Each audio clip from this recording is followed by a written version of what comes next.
బెంగళూరులో వేరే సెంటర్ లో జాయిన్ అయ్యానండి. డిప్లొమా ఇన్ క్లినికల్ ఎంబీఏ అది. బట్ అక్కడ ఏంటంటే ప్రాక్టీస్ అనేది బాగా తక్కువగా ఉంటుంది. ఓన్లీ 5% ప్రాక్టీస్ నేను అక్కడ ఏం చేశాను. ఇక్కడికి వచ్చిన తర్వాత ఐఎమ్ రియల్లీ షాక్డ్ అనమాట. ఎందుకంటే మేము అక్కడ హోల్ అండ్ ప్రోగా 6 months లో ఓన్లీ ఒక 4 to 5 needles మాత్రమే తీసుకున్నాం మేము, ఇంజెక్షన్ నీడిల్స్.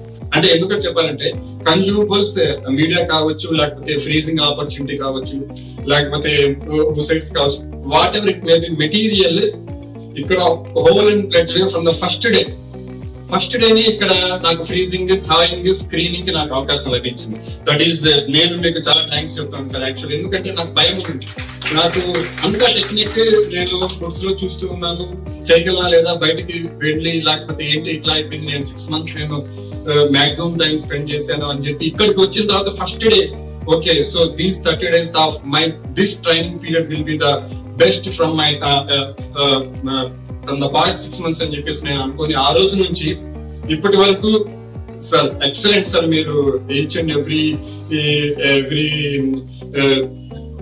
ఎవ్రీ డే మాకు ప్రాక్టీస్ హ్యాండ్స్ ఆన్ మీరు ఓన్ గా చేయాలి సార్, మీరు ఎటువంటి భయం లేకుండా వద్దని చెప్పేసి సార్ ఎంకరేజ్ చేశారు. సో అవుతుంది ఎందుకంటే స్క్రీనింగ్ కావచ్చు, తర్వాత decoration, freezing, so every day I have hands on practice. So that is I'm very much happy.